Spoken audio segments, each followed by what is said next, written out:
Bonjour à tous et bienvenue dans ce nouvel épisode du Digital Download. Oops. Good afternoon, good morning, and good day, wherever you may be joining us from. And welcome to a new edition of the Digital Download, the longest running weekly business talk show on LinkedIn Live, now globally syndicated on TuneIn Radio through IBGR, the world's #1 business talk, news, and strategy radio network. Today, we're diving into the art of optimizing B2B sales for sustainable growth. We have a special guest, Tove Zilliacus, to help us with the discussion. Tove is the country manager for Finland at Fenerum. But before we bring Tove on, let's go around the set and introduce everyone. While we're doing this, why don't you in the audience reach out to a friend, ping them, and have them join us? We strive to make the digital download an interactive experience, and audience participation is highly encouraged. Tim, why don't you kick us off? Thank you. Welcome, everybody. My name's Tim Hughes. I'm the CEO and co-founder of DLA Ignite, and I'm famous for writing the book Social Selling Techniques to Influence Buyers and Changemakers. Thank you, Tim. Richard. Good afternoon, everybody. Richard Jones from Curate, partner of DLA Ignite, veteran in the cybersecurity and compliance industry, and a relative newbie to social selling and all that goes with it. Excellent. Adam. Hi, everybody. I'm Adam Gray. I'm Tim's business partner and also co-founder of DLA Ignite. And every time you introduce the show and you say the longest running weekly business talk show on LinkedIn Live, I get a little pang of pride at that, because it's remarkable, because we've been doing this for how long have we been doing this for, Tim? Since 4th of May 2021. Yeah, which is a long time. So it is a long time.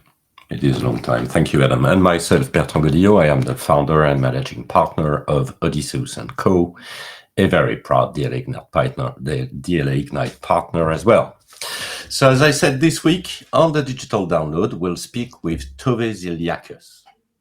Tove's proven ability to build scalable lead generation and sales processes demonstrates a deep understanding of what it takes to drive significant growth. Let's bring her on. Tove, good afternoon and welcome. Thank you. Thank you very much. Tove, let's start by having you tell us a little bit more about you, your background, and what led you where you are today. Thank you. Yes, hi, everybody. I hope we have a big following from Finland here. I invited a lot of people to follow along, so maybe next time let's do it in Finnish. Tervetuloa kaikki linjoille. Well, I'm a B2B sales pro. I kind of stumbled into B2B sales. I was studying at university or business school in Helsinki, and was finalizing my studies and was invited for an interview to the 3M company. I was like, well, what? I don't know. Sales, that's not really what I was intended to do. I thought about doing, like, marketing was the thing I was studying. So, but I'll go and see what it's like, the interview. And then they offered me the job, and I was 24, and they said, you get a car, you get a phone. This was in 1998. You get a car, you get a phone, and a computer, and a salary. And I was like, yay. So that's it. And then I was basically hooked. Then I didn't ever look back. I've been going from sales position to sales position and advancing from this was a basic sales rep job where I was doing, cold calling was the thing because there was no alternatives. Again, 1998, before Google. So you had to call people and they had to take you in because that was the only way they could basically get any more information about what's happening in their field. 5 meetings a day, driving around in Finland, and like having 2-3 hotel nights every week. That was quite hard, but I mean, you were 25, so that's fine. Moving on to more interesting jobs and climbing the corporate ladder, if you want to say that, moving on to more account management, global account management, did a couple of years in London. And then I came back to Finland, where I landed a job with Xerox, where I worked them for 12 years. And that's basically, I think, that led my foundation of my understanding and how B2B sales actually really works. Or to actually turn it around, how does B2B purchasing work? Because that's what it's all about. And during those 12 years there, everything started shifting in the economy and in the business world also. So my own personal theory is that around 2008, two significant things happened. One was the big credit crunch, so financial problems. Everybody was basically putting their wallets or like closing their wallets and saying, nope, we can't buy anything. Nobody was taking any meetings because they were afraid that salespeople will just come in and talk them into buying stuff. And then also what happened was that the internet actually started to soar. You can see, if you look at numbers of web pages built, it actually coincides with this. So you see a real hockey stick effect there. Before this, internet pages were more for universities and for pages saying that, hey, we have a business, this is us, and that's it. So these two things happen, and something started happening a lot with sales, and you couldn't anymore get through. So you had to start changing stuff. But this was a long time before social came in. So, and then after Xerox, I mean, I was 5 years in the bank. That was interesting. Didn't really feed my creativity. So after that, I started my own business. Didn't fly off that well. Have a mortgage to pay. So I was in a startup for a few years, and now I'm the country manager for a very interesting SaaS business, helping other SaaS businesses with their financial processes. That's all I'm gonna say. So definitely a great journey. This is very, very, very short, like 27 years of experience. Okay.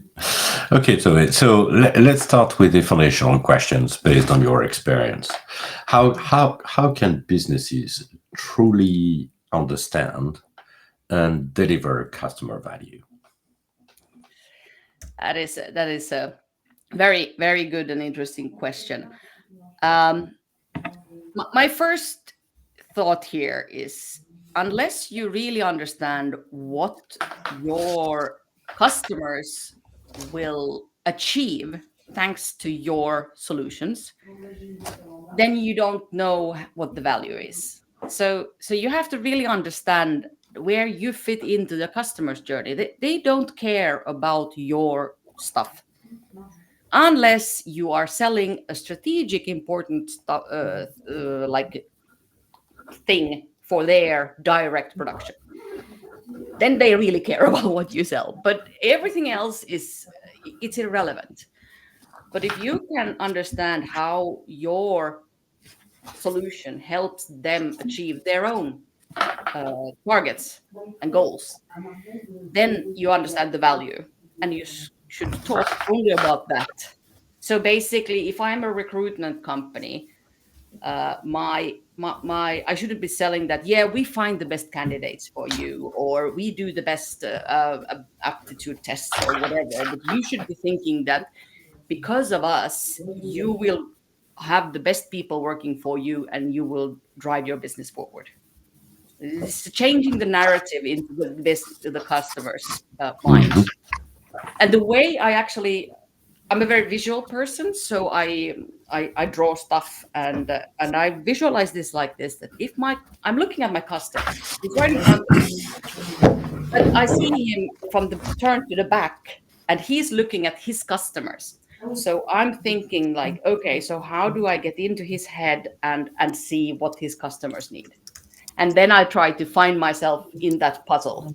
So something like that. It goes beyond the like feature benefit, and then the value. So I think you said something quite interesting as part of the intro, and I've noted this down because I think it's so important. You talked about the B2B, that you actually became an expert in the B2B purchasing process. Yeah. And what I would like to understand is, because we've got a lot of salespeople listening to this. So what are the key steps basically that you would take to optimize your sales process, probably knowing your customers' purchasing process? Am I correct? First, you have to understand a few things. First is the value. So we already established that one. So understand that and keep that in mind. Then the second part is to understand the actual buying process. What happens during different phases? And this is coming directly from my times in Xerox, and they didn't invent this. It's based in psychology. So we're talking about a decision-making cycle. And it has 4 phases, and it fits very well with the AIDA model. So attention, interest, desire, and so forth. But I turned it into, or at Xerox, they turned it into something else. So you start off where you are very much unaware of other ways of doing things. So you're doing your thing the same way, and you're happy, or almost maybe not happy. I mean, you're unaware that there is any other way of doing said thing or whatever. So you have to. So the step is there to get that customer to become aware, and that you do by different things. But we are at the top of the funnel here. There's a lot of noise. But again, if you keep in mind the value and always feed that in to your conversation, you will get them to listen to you. Now, the next step would be considering the options. So, or no, sorry, not considering the options, but considering the before and after. So you have a current way of doing stuff or doing whatever, and then you have this new proposed state. You have still not actually said your own company or your business or whatever. You said like, okay, so there is a way to get yourself from A to B. You're currently biking, and there is a way when you use maybe a motor, but we're not talking still about the brand of car or whatever. And then you present, what is the gap? What is the difference between continuing as I am or doing it the other way? And here you should try to monetize it, or like put a number on it, like faster, more efficient, savings, something. And the third part is considering the options. Okay, so you've decided that it's smart to use a motor to get yourself from A to B. Now you can start talking about, my car that I'm selling to you is this and this and that, and it has this and this and that. And I have sold my cars from many years, and these are my customers that are very happy, and blah, blah, blah, blah. This is the first time you're talking about your own product. Before that, you're talking about the customer's own life and own reality. And then the last part is the closing. And this should actually be extremely easy at the end of the day, because if you follow all of this, there is little less left for the customer to go like, no. Because if you have done all of this, 90% of the time you will be spending in that first part, the awareness part. So that's, and if you understand through all of that, you understand the value, and you keep that value in mind instead of talking anything else than value. Then you're gonna get back to the closing part, and the customer will say, "I get it now." And should the customer at any point go like, not so sure, then you back down. Okay, so Mr. Customer, we decided that this was this thing. Your situation is now that you need to get from A to B faster because whatever. Yeah, the difference between your bike and a motorized way of doing is this and that. Now here are the references for my car that you could buy. So are there still any anxieties left?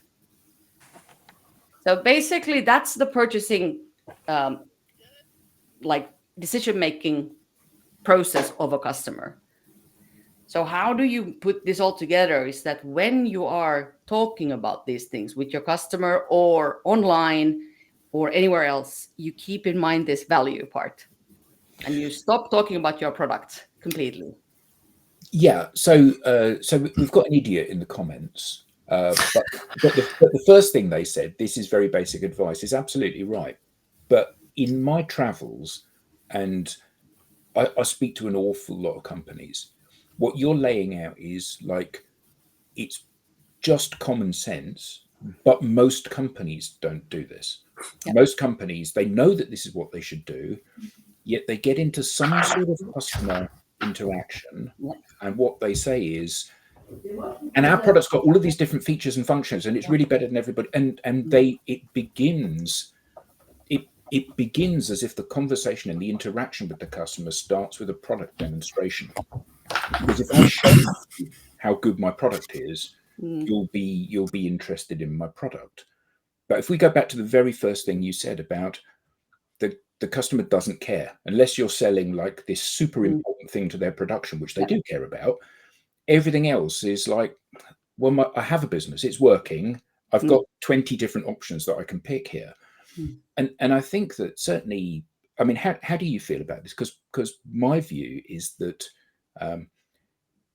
every business that's selling something in the B2B space needs like a reality check. They need a reset, and they need somebody to point out to them that your product is actually, in my eyes, the same as everybody else's product. So why you? So how should sellers begin to plant that seed? How should they reset their own expectations about how that conversation unfolds? Yes, that's a very good place to start. I mean, what I do basically is I really try and find out as much as possible about the customer. This takes time. I do a lot of research before I even start contacting people for the first time, because now we are at the top of the funnel and they don't know who you are and why I should listen to you and not the other ones. And if you just take that time to really understand their business, and then maybe you just use that sentence to hook them and say, okay, I see that you're designing a new product line in your business. Now, this product is set to, you're going to sell this to smaller businesses, and they like to be able to pay for this in a certain way. How have you thought about that when you are building your own billing infrastructure, for example? This is an example from my day-to-day life at the moment. So by just saying to him, hey, I understand your current business, and I know what you are facing every day, and I really want to help you succeed.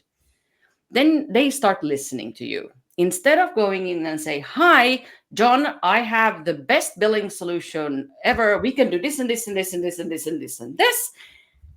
And they go like, yeah, whatever. So can the other guys.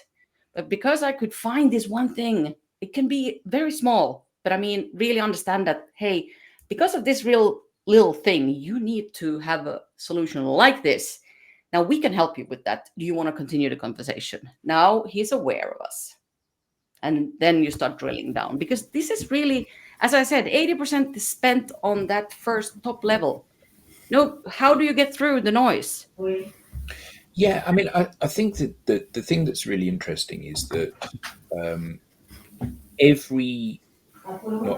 almost every seller seems to be delusional about how important they think their product is. I remember when we spoke for the first time, you said there's this quadrant, and there's strategic and tactical, and then there's direct and indirect, and everybody thinks they're in the strategic direct part, and in fact they're all in the tactical indirect part, because unless you've got that one thing that you can only buy from me. And I think that the example you cited then was uranium being sold to a nuclear power plant. It's like, okay, this is pretty pivotal for what I do. But if you're down in the opposite quadrant, you're selling CRM systems, and there are lots and lots and lots of different vendors. And I always think that the sellers they overestimate how important the product is. They overestimate the sophistication of the person that they're selling to. Not that the person's stupid, but the person doesn't understand your CRM system, because why should they? They're in uranium manufacture or whatever. And it strikes me that sellers need to have a reset, don't they? They need to think, the customer doesn't care about my product. The customer doesn't see this as important, and I need to put myself in the customer's shoes more. Yeah, exactly. And that's the thing, because we are many of us are selling well, let's say like this. You are being trained to sell your products on their features, how fantastic this is. I created this solution because blah, blah, blah, blah, blah. So it's a very, like, if you're in a small company, you might have like a founder-led business. You have like, everybody should need this because I created such a fantastic product. But unless you do the flip and think about what are the actual values of this product to the customer, then you're not really hitting the mark here. I had a very good conversation with a friend of mine, Lauri, in Finland, who developed their product, and he's like, during this 10 years that he's been in business, he said that the product has pivoted completely, and only because the customers didn't use it to what it was intended. They started to use it a completely different way. And then Lauri realized, hey, this is actually quite good. So, and that again, like keeping up your ears up and seeing like what is really of value to the customers. And I feel that too many salespeople are so focused on their own massive greatness of product. When I was working at Xerox, we had this image that this PowerPoint show about the new product that we had, or the new solution, whatever. And we had that machine centered in the picture of the company. Like these are all the functions of the business around it. And the bloody Xerox machine was in the middle. Now, I started when I started as a sales director in Xerox. I started to have a bit more time understanding my customers better. I went to these forums and where basically my customers met each other and had like whole days of conferences and stuff. And I was just sitting there listening on their day-to-day things. And then I realized it like just hit me, and I'm like, damn. They don't give a damn about us. They have these other things that they need to think about. So I started thinking, how do we fit into that? So how does Xerox become a helping thing of aiding the customer to where they want to go? And that's basically it. So how do you fit into this? And no, not everybody is going to be a strategic, important partner. There is the axis is like the strategic and non-strategic, and then it's direct or indirect, and most of us are somewhere in the indirect and non-strategic. So we're like everything from toilet paper to even CRM systems. I mean, because the thing is that there are so many of them. I mean, if you're buying plutonium or uranium for a nuclear plant, there are not that many that can provide that for you. Or my friend of mine, he was actually, I wrote it down because we had a conversation this morning, and he said, it's quite different when you're selling core banking platforms. The sales cycle are like 8 to 10 years because you don't change core banking platforms like that. But you can change a CRM system nowadays fairly easy. So again, understanding and getting a reality check that these guys really don't care that much about your product, but they care if you can help them. So we have two great comments. Sorry, Adam, two great comments. This one I enjoy very much, maybe because I'm French, but this one is about common sense and does play very well. It says, "Why is common sense just like deodorant?" Answer: the people who need it most never use it. which I think is cracking. Thank you, Mark, for this one. And then we have a second one, which is about getting through the noise isn't about being the loudest. It's about being the clearest. And I think this goes pretty much around what you just said, Tove. So thanks for these comments. Maybe a question on digitalization. So there's a lot of stuff that we used to do, and we're taking a lot of time, as you said. Doing your homework as a salesperson. Things have changed quite significantly, or could change quite significantly if you adopt them. So what's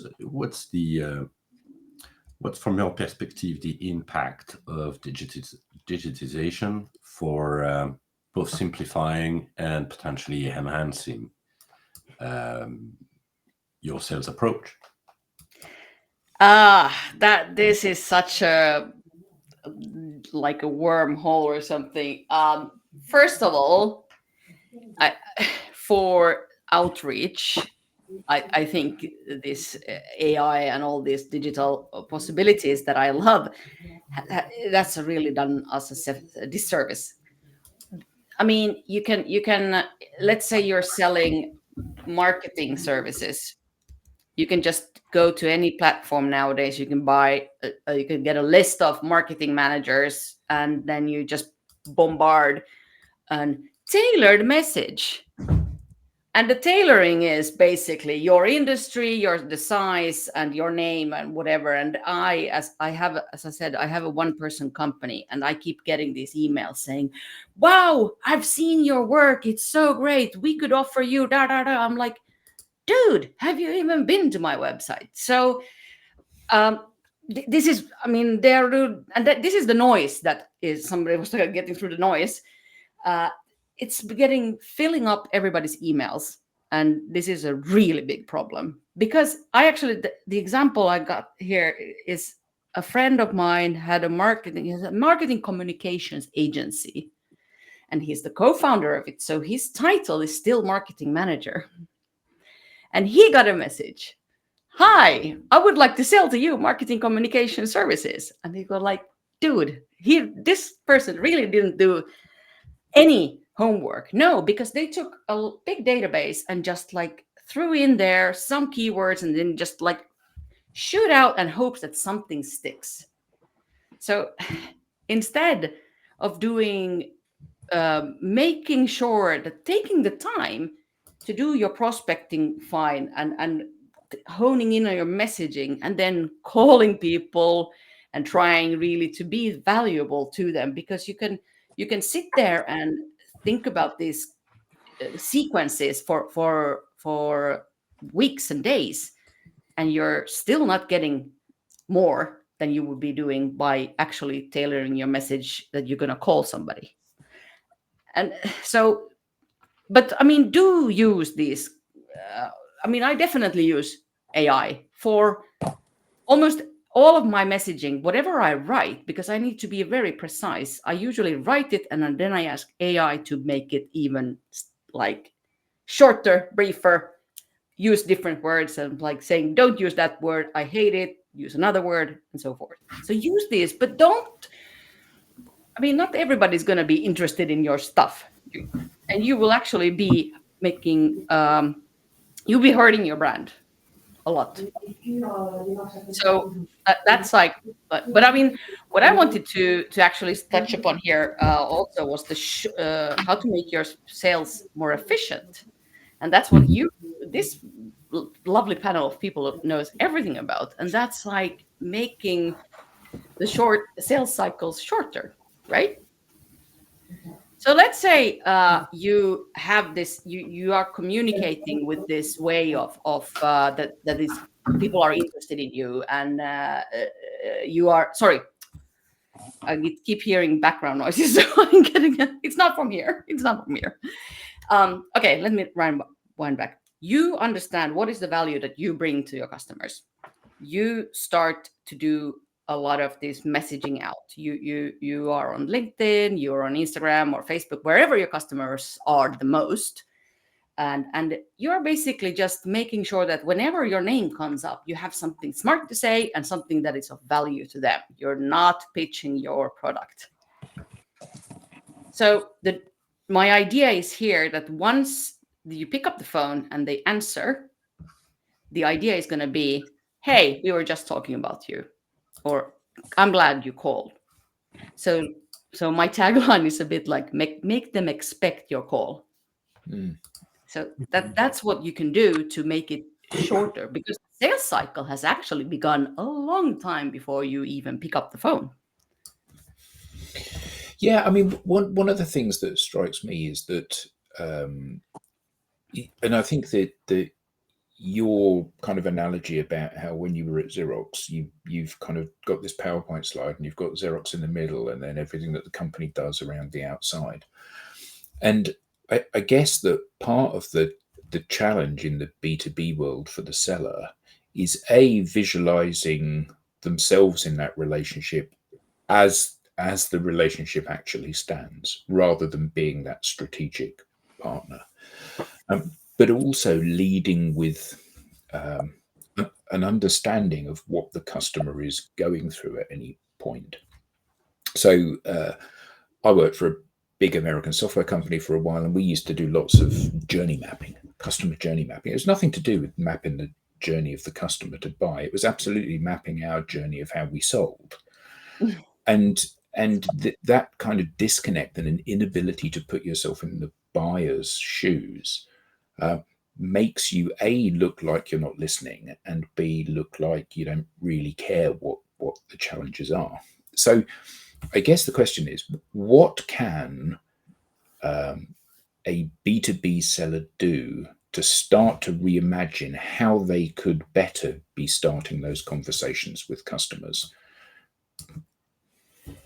I hate to say the obvious, but you have one mouth and 2 years. It's just it is just, you have to love the customer more than you love your own product. Basically, you have to understand that unless you know them really well, and unless you're really interested in them, you won't get that far. I mean, I'm a curious person by nature, and so I'm always very interested in understanding what they do and what are their challenges and what is the world that they try to get through. So that's why sometimes I think I do a bit too much research before I even call customers. But that's basically how I feel. But I mean, it's a lot of research, and then be curious, understanding. I mean, not that only understanding the customer, but the industry they're in, and what are their competitors doing, and doing basically that mapping. I don't know if you picked up on that now. Yeah, absolutely. And you say, you began that by saying, well, I hate to say the obvious, but you've got one mouth and 2 ears, so use them in those proportions. But actually, what I see every company that I talk to, I see them acting as if they don't need to do the basics. We've moved beyond the basics. We don't need to worry about that. We don't need to do customer research because our product's really good. We don't need to listen to the customer because I already know what the answer is going to be. And I think that a lot of times we have to think back to how does selling actually work? And I think, again, in your introduction, you said it's not about selling, it's about buying. It's about letting them buy your product rather than you selling your product to them. And I think that when you think back to the old days, when you would have sold things literally by knocking on doors, I mean, before any of us were born, but you know what I mean. You knock on a door, you say to somebody, hi, I've got one of these, and they say, I don't like you, and they close the door, and you move to the next person. And then you keep doing that until they say, well, okay, I like you. Why don't you come in and show me what it is that you've got? And actually, if we get back to that way of thinking, clearly we won't knock on doors today, but that way of thinking is a very pure way of putting yourself in front of a customer, where we try to have some sort of dialogue. You're not interested, and I move on. And you know, you said that the problem with email is that there's so much of it, and you know, it's driven. Certainly, I see it being driven by people just being lazy. I don't need to do any research. I don't need to segment. I'm just going to send an email to everybody in the world because some of them will buy. Yeah. And so what are people doing wrong? Because you know, there's marketing automation. There are AI tools. There's sales scheduling tools. There's all of this information at our fingertips. Companies are spending more and more money on sales tech, and yet fewer and fewer of their salespeople are reaching their targets. So it's broken, isn't it? Yeah, and that's the thing. It's like, I think that most are so worried about the tech stack. It's like, yeah, I mean, you should have something to help you, but it shouldn't do the work for you. I mean, have tools to help you keep track of your calls, of your emails, and make sure that you know who to call and when did you talk to them last. But then all of this, I mean, I get amazed by like people like, yeah, we can do anything and all that. And then it's like, so when are you going to call the customer actually? Because many of us do have sales-led strategies where we actually, it's a salesperson who is doing the selling at the end of the day. But I mean, today, that's only really the end of the sales process. That's the salesperson is getting invited in. I believe for a few years ago, Gartner said like it's 5% of all the buying processes start from a call or are initiated by the salesperson. 95% is initiated somewhere else in this myriad of information. And so basically, I would say, this coming from me, I love sales and I love all the salespeople, but we are not the key anymore. We are there to make sure that maybe we land it at the end of the day to do the closing, but everything else has to happen from somewhere else. The customer is doing all the work themselves. They're not having the conversations with the salespeople. How are they doing all of this? And that's basically marketing. And marketing is much more than ads and this stuff. So marketing, I'm a marketer. I have a master's in marketing. So I'm a theorist in this sense, that marketing is all the tactical and strategical activities you do to generate revenue. Now, sales in this piece is part of marketing. So everything else that you do to generate this revenue is actually should be part of marketing. There is a old school but still valid P for promotion, and that's the paid ads. But basically, that's where you need to be making sure that when the customer is out there and maybe searching or maybe just surfing, he gets your messaging. And that you can do as a salesperson through LinkedIn, being relevant there, or your company can help you with this. Your marketing communications can help you be relevant. But the problem here is going back to that value thing. When the marketing department puts out stuff like blog links or postings or anything like that, it's so bloody product focused. We lose track of the value again. But hasn't that now created a situation where people just ignore all of that stuff? So, you know, the challenge for me as a buyer. So, you know, I, like everybody else, like to look at car adverts and adverts for rucksacks and phones on Instagram. But in the B2B world, I don't consume any marketing material.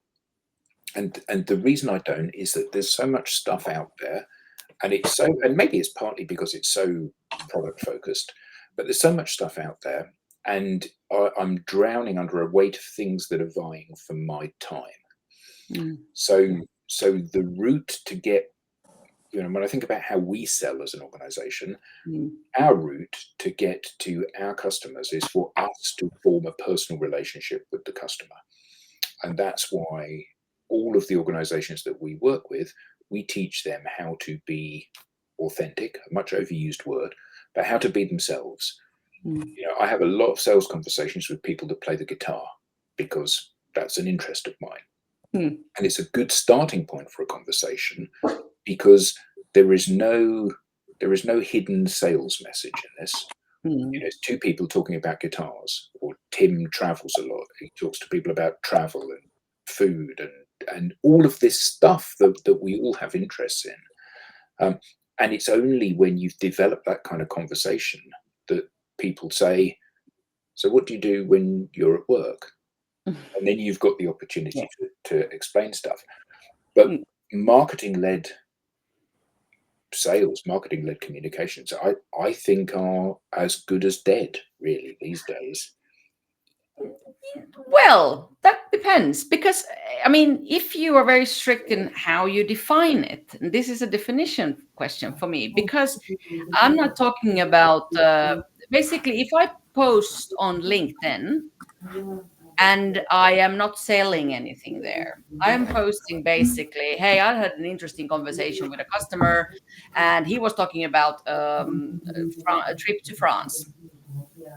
This is content. It generates interest. It has nothing to do with my product. This is marketing. I'm placing myself on a map. So this is why I'm saying that social selling as a term is actually, it is marketing that you do there, because you are making sure that people know who you are and what you stand for. And then when they get to know you, like in your guitar example, you actually, then maybe they go, so we are now be talking about guitars for 2 months. What do you actually do? I've seen some of your stuff. And then you can like, yeah, well, it's this and that. And it's like when you walk around when you go to a dinner party and you sit down and you meet everybody for the first time. You don't say, hi, my name is Adam and I do social selling training. You say, no, hi, my name is Adam and I love guitars and I live in the East Anglia and so forth. So the same thing has to happen in the social context also.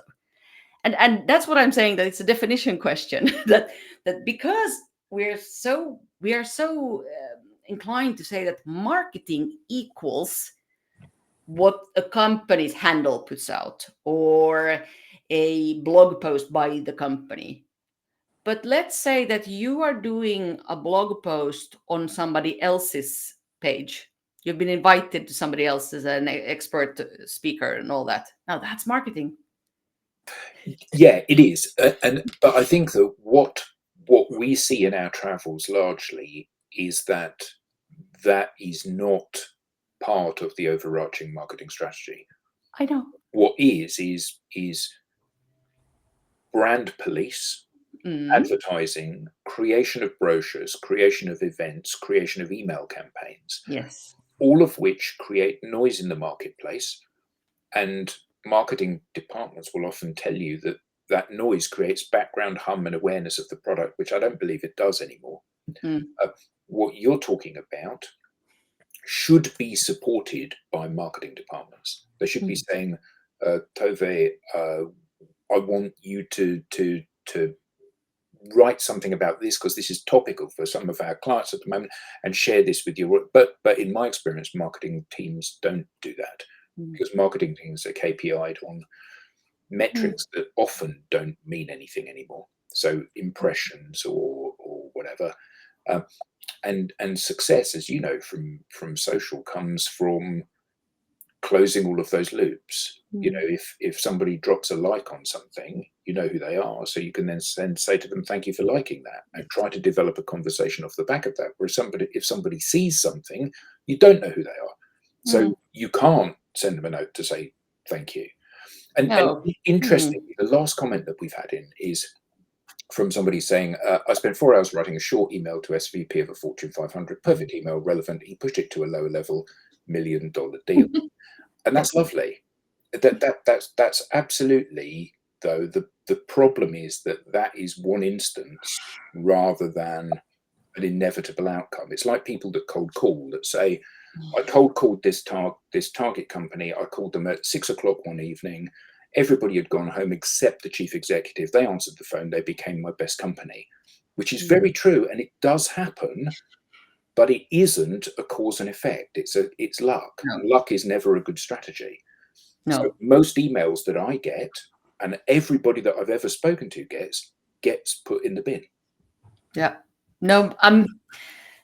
Yeah. And I have I invited her here to listen in. I don't know if she is here, but Oona is very known in Finland for pushing this social selling. She wrote a book about it and everything. It's there, and she in Finnish sales is myynti with an M. So you have like marketing myynti, so 2 M's. So she said her tagline is that sales and marketing are like M&M candies.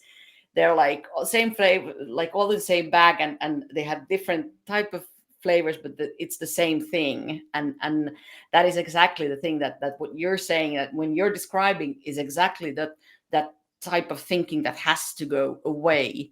And it has to go away because we are when marketing is not measured on sales, then you don't get a good combination here. So when marketing is measured on how many leads they get, we get crap lead generators.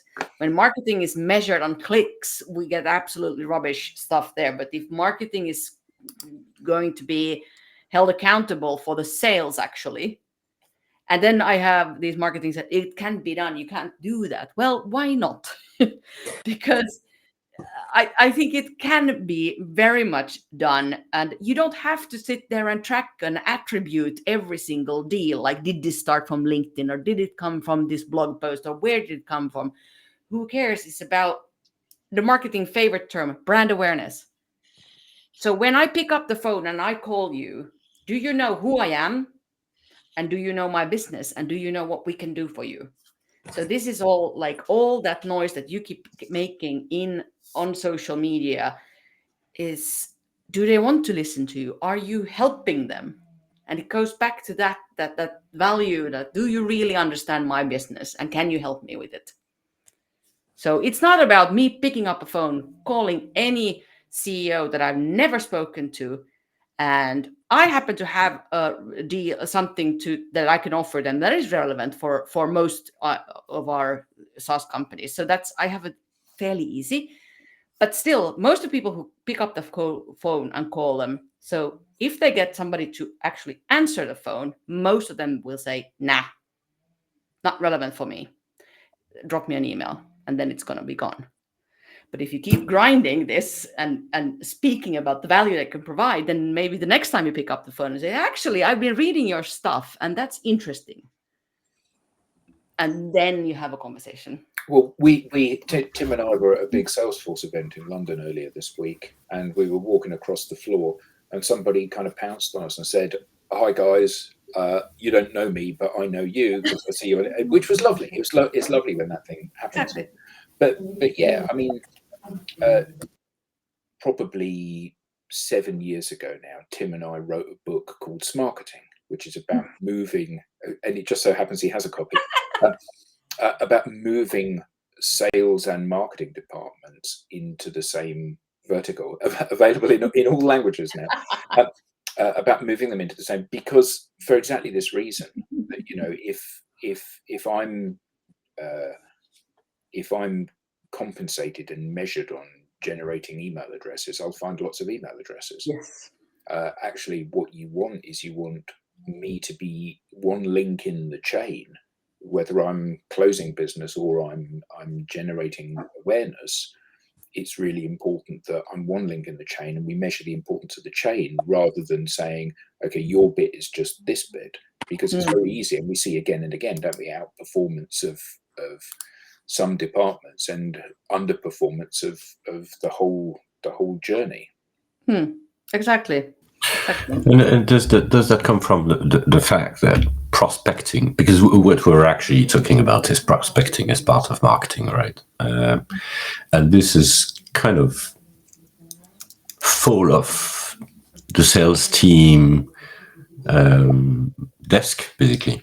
So that I think maybe that's the reason where we are where most companies are where they are today.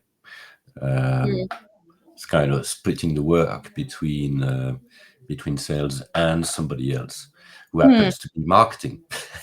But then having two different KPIs, two different set of KPIs, create misalignment for sure. But changing this is quite a challenge. The thing, I mean, so if you've got any tips, Tove, I'm all for it, and I'm sure we're all for it.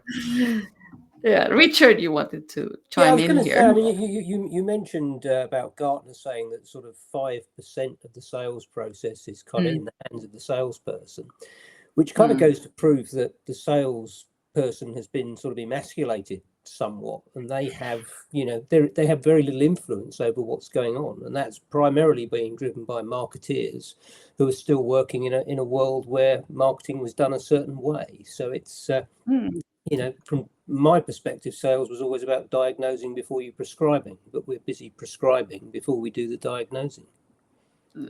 Yeah. I thought about one other analogy, and I was coming to our kitchen, especially in the summertime. I do normally all the cooking, and it's fine. My husband does a lot of other stuff. So, but I'm the person in the kitchen, except for the summer. Then he does the barbecue. But what happens before you throw the stuff on the grill? That's me. Yeah. So you have the kitchen, you have an hours of chopping and stuff, doing things, and then he goes like, "Ta-da! I did the barbecue," and that's a bit like the salesperson going like, "Yay! I got the deal in," and the marketing is sitting there. Yeah. Okay. That's brilliant. All right, great. Well, thanks for that, Tove. This has been really great. Where can we find you? Where can we learn more? Please connect with me on LinkedIn. I do want to connect with as many people as possible. And if you're in the SaaS business in Finland or in Denmark and Norway, where we are present, we can help you. And if you want to learn more about my theories on sales, I do have my own business also, and I have written a little book about how to help become a better salesperson, available in Finnish, Swedish, and English. And we'll definitely put a link on that book on our newsletter, because we now have a newsletter, and you should know that. No, but I mean, I would love to talk more about this, but I know the time is running out. But the thing is, it's very difficult to put down everything like this in 45 minutes, and especially that talking with these you smart guys and all your questions, and also following the questions and comments on the side. But this is just like, I love talking about how to make B2B sales better. And and I'm pretty sure that came through to our audience. Absolutely. Okay, so we now have a newsletter, as I was saying, so don't miss an episode. Get the show insights, the show highlights, and the beyond the show insights, and reminders of upcoming episodes. You may scan the QR code on screen, and hopefully it will come up. Or visit us at digitaldownload.live/newsletter. On behalf of the panelists and the audience, I'd like to thank you so much, Tove, for joining us today. And see you next time. Thank you so much. Bye-bye. Bye-bye. Thanks, Tove. Moikka, moi.